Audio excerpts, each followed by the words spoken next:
¿Qué hechos históricos son tan absurdos que serían demasiado extraños para una historia de ficción o una película? En la década de 1780, después de ser elegido presidente, George Washington decidió enviar una carta al Congreso que básicamente decía: oye, espero trabajar con todos ustedes, esto será emocionante. Sin embargo, George no fue muy elocuente y en general estaba ocupado y estresado, por lo que le pidió a su amigo James Madison que redactara la carta al Congreso, lo que hizo James. Cuando el Congreso recibió la carta, decidieron responder de la misma manera, no queriendo menospreciar al nuevo presidente. Querían enviar una carta que básicamente decía: nos alegra que estés emocionado, nosotros también. Decidieron que no había nadie mejor en el Congreso para escribir la carta que él mismo. James Madison. Entonces, James escribe una respuesta a la carta que escribió en primer lugar, y el Congreso se la envía a George. George decidió responder con algo como: oh, bueno, estoy emocionado de que tú también estés emocionado. Y dado que su amigo James hizo un excelente trabajo con la primera carta, George fue nuevamente hacia él y le pidió que redactara la respuesta. El Congreso recibió la carta y nuevamente, no queriendo ser groseros e ignorar al presidente, decidió responder con otra carta que básicamente decía: oye, estamos emocionados de que estés emocionado de que estemos emocionados. Y una vez más, hicieron que James Madison redactara la respuesta. Así que James Madison, futuro cuarto presidente de los Estados Unidos, terminó escribiendo 4 cartas entre George Washington y Congreso, y estaba demasiado avergonzado para contárselo a nadie mientras sucedía. Quizás no sea un evento, pero es bastante absurdo. En un intento por reclamar el control de los territorios del antiguo Imperio Español en las Américas, el gobernante francés, Napoleón III, creó el término América Latina. Porque si los territorios eran españoles, entonces los franceses no tenían derecho sobre ellos, pero si conseguía que el mundo lo llamara latín, del que los franceses eran considerados una rama, entonces Napoleón podría intentar tomarlos para un nuevo y glorioso imperio francés. Esto también tranquilizaría a los británicos, estadounidenses y holandeses de que no iba tras sus territorios estadounidenses, ya que no eran países latinos. En otras palabras, llamamos latinos a los hispanos de América porque fue la propaganda francesa utilizada para legitimar su dominio sobre América del Sur y Central. ¿Qué otras mentiras estoy creyendo sin saberlo? El desastre de las letrinas de Erfurt. En 1184, el rey de Alemania, Enrique VI, celebró la corte en la ciudadela de Petersberg en Erfurt. En la mañana del 26 de julio, el peso de los nobles reunidos hizo que el piso de madera del segundo piso de la Peterskirche se derrumbara. La mayoría de ellos cayeron al pozo negro de la letrina debajo de la planta baja y alrededor de 60 se ahogaron en excrementos líquidos. El RMS Germania. En 1914, justo después del estallido de la Primera Guerra Mundial, Alemania tuvo una idea ingeniosa. Necesitaban asegurar la superioridad naval en el Atlántico, pero no había forma de que pudieran fabricar suficientes nuevos acorazados para disputar lo que tradicionalmente era el dominio de los mares de Gran Bretaña. Entonces, tomaron el SMS Cap Trafalgar, un crucero de 18.700 toneladas, y lo modernizaron con 2 cañones de 4.1 pulgadas y 6 cañones automáticos pompón de 1 libra, y también le quitaron uno de sus embudos para que este colosal monstruo de Frankenstein de un barco parecería, para todos los efectos, ser un crucero bajo el mando de la Marina Mercante Británica. Completada la artimaña, merodearía por el Atlántico Sur bajo falsas banderas, vestido como un barco británico, podría acercarse a la línea de suministro británica y en el último minuto enarbolar los colores alemanes antes de causar estragos y socavar a la hasta ahora intachable Armada Británica. Incluso lo rebautizaron como RMS Germania. RMS significa Royal Mail Ship, un tipo de barco de apoyo voluntario adjunto a la Armada Británica, para completar la ilusión y asegurarse de que nunca sería reconocido como un antiguo barco de lujo de Alemania hasta que fue demasiado tarde. Los historiadores militares generalmente coinciden en que fue un plan audaz pero brillante. Por una fracción del tiempo y el costo de un nuevo acorazado construido a medida, el recién bautizado RMS Germania debería costar a las flotas británicas miles de vidas y millones de toneladas de barcos perdidos antes de que pudiera ser identificado de manera confiable. Excepto por un pequeño problema. El 14 de septiembre de 1914, después de un primer viaje infructuoso que terminó sin avistamientos de ningún objetivo y se vio obligado a repostar con las manos vacías, el RMS Germania se encontró con su primer oponente cerca de la costa de Trinidad. Era el RMS Germania, un crucero de lujo de 19.500 toneladas modernizado con 8 cañones de 4.7 pulgadas y desplegado como crucero por la Real Marina Mercante Británica. A 6 kilómetros de distancia, la tripulación del RMS Real se dio cuenta de que el barco que estaban mirando no era en realidad el barco en el que estaban parados y abrió fuego. Fueron necesarias 2 horas de viciosas andanadas al estilo de la era de la vela, pero finalmente el doppelganger se hundió y el vencedor mutilado se fue cojeando escoltado a Brasil para reparaciones. Apuesto a que los alemanes vieron la verdadera Carmania y dijeron: ay, tienes que estar bromeando. Se necesitaron 2 horas de viciosas andanadas al estilo de la era de la vela, pero finalmente el doppelganger se hundió y el vencedor mutilado se fue cojeando escoltado a Brasil para reparaciones. El doppelganger fue el destruido, o eso afirma el superviviente. El motín del Circo de Toronto de 1855. El departamento de bomberos y algunos payasos tienen un desacuerdo en un burdel y se pelean. Los payasos ganan, pero los bomberos regresan al circo más tarde y comienzan a atacar en venganza. Los bomberos ganan el día, la violencia solo se detiene cuando entra la milicia. La policía no hizo nada, entonces la ciudad despide a todos los policías, y me refiero a todos, y comienza una nueva fuerza policial. XD. Adolf Hitler, Josip Broz Tito, Josep Stalin, Trotsky y Sigmund Freud vivían en el mismo barrio de Viena en 1913. El mejor elenco para un show de comedia situacional. Ese lugar debe haber tenido algo en el agua. La última muerte conocida por arco y flecha en combate fue en realidad durante la batalla de Dunkerque, en 1940. Ya Churchill conectó una flecha bien colocada en el pecho de un soldado alemán. También eligió llevar gaitas y una espada larga escocesa. La historia de ese tipo es una locura. También incluye trabajando como modelo y actor antes de la guerra, ser capturado, arrojado a un campo de prisioneros de guerra, escapar, ser capturado nuevamente, ser liberado y luego caminar 150 kilómetros hasta Italia, convertirse en instructor de surf después de la guerra, confundir a los viajeros lanzando su maletín al jardín cuando pasaba en el tren para no tener que cargarlo a casa. Un tipo irrumpió en la casa del primer ministro de Canadá con un cuchillo, con la intención de matar al primer ministro. La esposa del primer ministro escucha a alguien caminando por las escaleras e intenta despertar a su esposo. El primer ministro simplemente le dice que no es nada, vuelve a dormir. Se levanta e investiga, y encuentra al asesino que empuña un cuchillo. Agarra una estatua inútil y le da una paliza al tipo. Nuestro primer ministro corre al pasillo y ayuda a su esposa a derrotar al asesino. Estas son 2 personas en sus 60 que simplemente patean la mierda a un tipo en sus finales de los 20. Ella llama a la policía local que llega, solo para darse cuenta de que olvidaron la maldita llave de la puerta principal, por lo que envían a alguien de regreso a la estación a buscarla. Más tarde se confirmó que el asesino tenía importantes problemas de salud mental. Menos de 5 años después, fue tratado con éxito por su esquizofrenia, dado de alta de su centro de tratamiento y se disculpó formalmente con la pareja. Juan Puyol García. Espía de la Segunda Guerra Mundial que ganó la Cruz de Hierro alemana y la Orden del Imperio Británico por espiar. Inicialmente se acercó a la inteligencia británica y ofreció sus servicios, pero fue rechazado.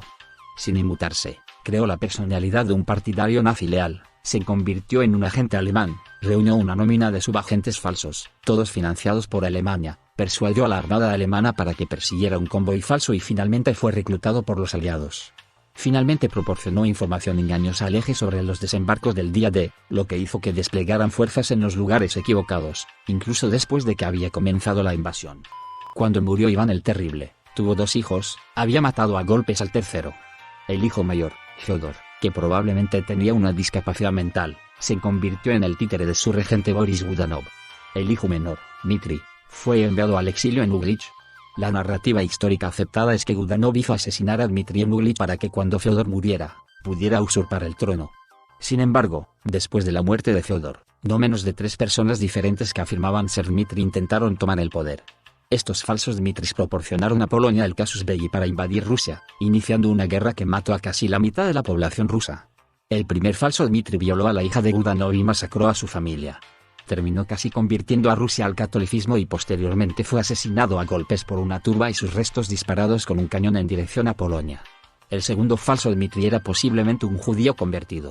Se sabe muy poco sobre el tercer falso Dmitri hasta el punto de que puede haber habido un cuarto falso Dmitri o posiblemente un falso Dmitri. Casi todas las operaciones de propaganda de la CIA de la Guerra Fría. Preservativos con lanzados por aire que son tamaño XXL con etiquetas que dicen pequeño sobre la Unión Soviética. O tratar de hacer un gas que te vuelva gay.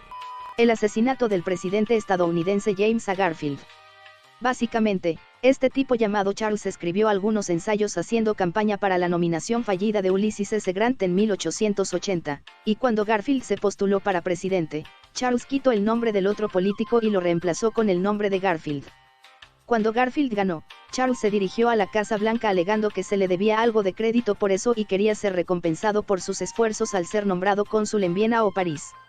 Le dijeron que se marchara y estaba tan enojado que decidió en ese momento que les daría una lección matando a Garfield. Así que fue a una tienda y decidió gastar un poco de dinero extra en la pistola con mango de marfil porque pensó que se vería mejor en un museo. La pistola que mató al presidente. Le faltaba $1, por lo que el comerciante bajó el precio. Charles luego se dedicó a hacer planes para su eventual arresto, como tratar de recorrer la prisión donde asumió que sería encarcelado. Su primera oportunidad de matar a Garfield se produjo cuando el presidente despedía a su esposa en una estación de tren, pero Charles sintió que sería cruel matar a un hombre frente a su esposa enferma, por lo que optó por esperar. Su próxima oportunidad apareció cuando Garfield estaba saliendo con Robert Todd Lincoln, quien tenía la habilidad de estar cerca de los presidentes que fueron asesinados. Charles se acerca, dispara y fue arrestado de inmediato. Afortunadamente, Charles no era tan malvado y, mientras lo cargaban, le entregó al policía su arma, que el policía se había olvidado de quitarle. Garfield fue llevado de regreso a casa y los médicos hurgaron en su interior con los dedos sucios en busca de la bala. Volveremos a esto más tarde. La Marina instaló un aire acondicionado improvisado para ayudar con su fiebre e incluso llamaron a Alexander Graham Bell para hacer un detector de metales para encontrar la bala, pero no tomaron en cuenta que Garfield estaba en una cama con marco de metal o siquiera se molestaron en revisar el lado de su cuerpo donde estaba alojada la bala. Sin mejorar, enviaron a Garfield en tren a una cabaña en la playa donde los voluntarios incluso ayudaron a construir una línea de ferrocarril hasta la cabaña para que fuera más fácil. ¿Recuerdas cómo seguían cavando la herida con los dedos y las herramientas sucias? Sí, eso se infectó y después de casi 80 días de miseria, Garfield murió.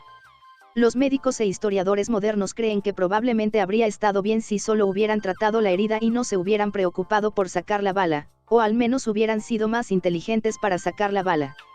Charles se sentó en la cárcel hasta su juicio, donde insultó a sus abogados, dio su testimonio en forma de poesía y pasó notas a las personas en la audiencia pidiendo asesoramiento legal.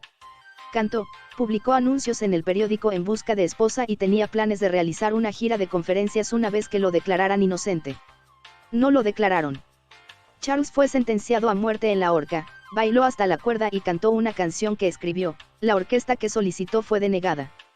Lo ahorcaron y ahora parte de su cerebro se exhibe en Filadelfia. El asesinato del archiduque Franz Ferdinand. Si un guionista escribiera un guión ficticio con la misma cadena de eventos, se reirían de él en la sala. Vamos a ver. Trasfondo. De las figuras más poderosas en Austria-Hungría, Fernando fue uno de los más simpatizantes de los serbios. Se publicó la ruta que tomaría. Y los primeros posibles asesinos no pudieron hacerlo. Uno lanza una bomba que aterriza en una multitud, podría haber sido el mismo que saltó a un río y tomó cianuro expirado, y las armas de uno se atascaron. Ferdinand, en lugar de volver a Austria-Hungría, decide visitar a los heridos en un hospital cercano. De camino al hospital, su conductor hace un giro equivocado hacia una calle con una tienda de sándwiches, donde su asesino estaba comiendo un sanguite. Nuestro plan falló, necesito algo para la depresión. Imperio Romano declarando la guerra a Neptuno, el dios del mar. Simplemente fueron y apuñalaron el agua. Hombre, Calígula era raro. Por ejemplo, ¿qué tan loco tienes que estar para desenterrar el cadáver de un general monarca, Alejandro el Grande de Macedonia, que ha estado muerto durante 350 años solo para usar su armadura? No fue también Calígula quien pensó, durante el sacrificio religioso de un animal, ¿sería una gran risa solo matar al sacerdote con el martillo en lugar del animal? Inmediatamente después de recibir un disparo, Theodore Roosevelt continuó dando un discurso de 90 minutos antes de ir al hospital. En realidad, toda la vida de Teddy es bastante absurda ahora que lo pienso. A Teddy Roosevelt le robaron una vez su barco. Así que hizo una nueva barca de un árbol, luego fue tras ellos. Los sostuvo a punta de pistola, era diputado, y luego los llevó ante la justicia. Atrapó a las personas que le robaron el bote, construyendo un bote nuevo y luego persiguiéndolos. En 1939, algunos nazis estadounidenses colgaron un letrero de "No se permiten judíos" afuera de una tienda. Un judío de 1,65 m pasó y, naturalmente, sin apreciar su política comercial, rompió los carteles. Los nazis tomaron con gusto esta excusa para salir y golpearlo. Solo para descubrir que Joseph Goebbels era conocido como The Mighty Atom, uno de los hombres fuertes más consumados de la historia de Estados Unidos. El tipo que dobla herraduras y empuja clavos a través de láminas de metal con la palma de su mano para su trabajo. No hace falta decirlo, los nazis terminaron en aproximadamente el mismo estado en el que estaría Alemania en un par de años. En abril de 1917, en medio de la Primera Guerra Mundial, el Zeppelin L-23 imperial alemán que estaba en patrulla marítima se encontró con un velero de madera honesto de un país no combatiente que transportaba un cargamento no relacionado con la guerra. Era la goleta noruega Royal, y era un vestigio de una era diferente del transporte marítimo. El capitán del Zeppelin luego dio una orden que se dice que es única en la historia de las aeronaves: caballeros, prepárense para abordar nuestro premio. Desafortunadamente, mientras el bote del Zeppelin estaba siendo bajado, el mar embravecido hizo que perdieran su ametralladora por la borda. Entonces, en cambio, la tripulación del Zeppelin engañó a la goleta para que se sometiera con una pistola de bengalas. Navegaron en la goleta todo el camino de regreso a Alemania, en el único caso de piratería basada en dirigibles. El maratón de los Juegos Olímpicos de 1904 en St. Louis.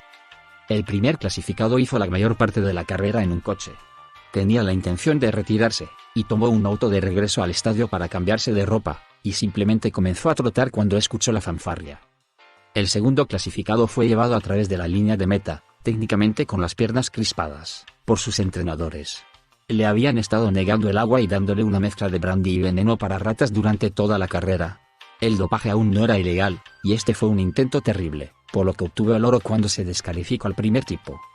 El tercer finalista no tuvo nada especial, de alguna manera. El cuarto finalista era un cartero cubano, que había recaudado los fondos para asistir a los Juegos Olímpicos corriendo sin parar por todo su país. Aterrizó en Nueva Orleans y rápidamente perdió todo el dinero del viaje en un casino fluvial.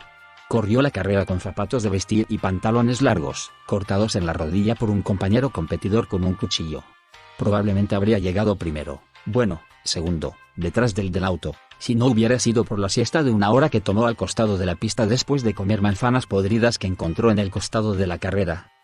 Los finalistas noveno y duodécimo eran de Sudáfrica y corrían descalzos. Sudáfrica en realidad no envió una delegación, eran estudiantes que estaban en la ciudad y pensaron que sonaba divertido. El noveno fue perseguido una milla fuera de curso por perros enojados. Nota: estos son los primeros africanos en competir en cualquier evento olímpico moderno. La mitad de los participantes nunca había competido antes. Algunos murieron. St. Louis solo tuvo una parada de agua en todo el recorrido. Esto, junto con el camino polvoriento y exacerbado por los autos que levantan polvo, conducen a las muertes antes mencionadas. Y, sin embargo, de alguna manera, el tipo veneno para ratas sobrevivió para obtener el oro. La delegación rusa llegó con una semana de retraso porque seguían utilizando el calendario juliano. En 1904. ¿Han visto esas películas de los 80s y 90s como ¿Dónde está el piloto? Y Loca Academia de Policías? Están basadas en esto. Recuerda suscribirte y activar las notificaciones para no perderte ninguno de nuestros videos.